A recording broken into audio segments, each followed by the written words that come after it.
صل على محمد وآل محمد اللهم صل على السلام عليكم ورحمة الله وبركاته. بسم الله والحمد لله والصلاة والسلام على أشرف المرسلين وعلى آله وصحبه أجمعين أما بعد.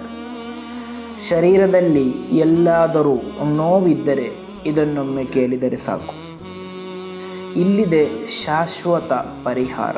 ಇಮಾಮ್ ಬುಖಾರಿ ಹಾಗೂ ಮುಸ್ಲಿಂ ರಲಿಯಲ್ಲಾಹು ಅನ್ಹುಮಾರವರು ವರದಿ ಮಾಡಿದಂತಹ ಹದೀಸ್, ನುಅಮಾನ್ ಬಿನ್ ಬಶೀರ್ ರಲಿಯಲ್ಲಾಹು ಅನ್ಹುಮಾರವರಿಂದ ನಿವೇದನೆ.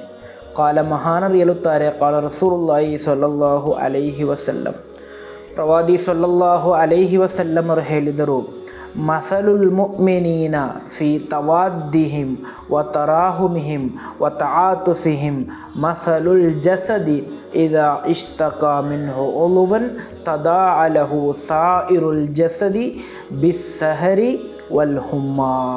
ಖಂಡಿತವಾಗಿಯೂ ಪರಸ್ಪರ ಪ್ರೀತಿ, ಕರುಣೆ ಮತ್ತು ದಯೆಯಲ್ಲಿ ಸತ್ಯವಿಶ್ವಾಸಿಗಳು ಒಂದೇ ದೇಹದಂತೆಯಾಗಿದ್ದಾರೆ.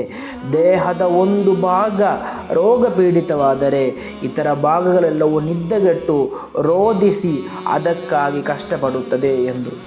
ಅಂದರೆ ಪರಸ್ಪರ ವಿಶ್ವಾಸಿಗಳು ಒಂದು ಶರೀರದಂತೆ. ಶರೀರದಲ್ಲಿ ನಮಗೆ ತಲೆನೋವು ಆದರೆ ನಮ್ಮ ಶರೀರ ಪೂರ್ತಿ ನೋವಾದಂತೆ, ನಮ್ಮ ಕೈ ನೋವಾದರೆ ನಮ್ಮ ಶರೀರ ಪೂರ್ತಿ ನಮಗೆ ನೋವಾದಂತೆ, ನಮ್ಮ ಶರೀರ ಪೂರ್ತಿ ಅದಕ್ಕೋಸ್ಕರ ನಿದ್ದೆಗೆಟ್ಟು ರೋಧಿಸಿ ಅದಕ್ಕಾಗಿ ಕಷ್ಟಪಡುತ್ತದೆ. ಅದೇ ರೀತಿ ನಾವು ಪರಸ್ಪರ ನಮ್ಮ ಓರ್ವ ಸಹೋದರ ವಿಶ್ವಾಸಿ ಏನಾದರೂ ನೋವು ಅನುಭವಿಸ್ತಾ ಇದ್ದರೆ ಆ ನೋವಿನಲ್ಲಿ ನಾವು ಕೂಡ ಭಾಗಿಯಾಗಬೇಕು. ಏನಾದರೂ ತೊಂದರೆಯಲ್ಲಿದ್ದರೆ ನಾವು ಅದಕ್ಕೆ ಹೋಗಿ ಸಹಾಯ ಮಾಡಬೇಕು. ಅಂದರೆ ನಾವು ತೊಂದರೆಯಲ್ಲಿರುವಂತೆ ಆತನ ಅನುಭವಿಸುವಂತಹ ನೋವು ಅದು ನಮ್ಮ ನೋವಿನಂತೆ, ಆತನ ಅನುಭವಿಸುತ್ತಿರುವಂತಹ ಕಷ್ಟ ಅದು ನಮ್ಮ ಕಷ್ಟದಂತೆ ನಾವು ಜೀವಿಸಬೇಕು. ಈ ರೀತಿ ನಾವು ಪರಸ್ಪರ ವಿಶ್ವಾಸಿಗಳು ಒಂದೇ ಶರೀರದಂತೆ ಜೀವಿಸುವುದಾದರೆ ಮತ್ತೆ ನಮ್ಮ ಶರೀರದಲ್ಲಿ ನೋವುಗಳುಂಟಾಗಲ್ಲ.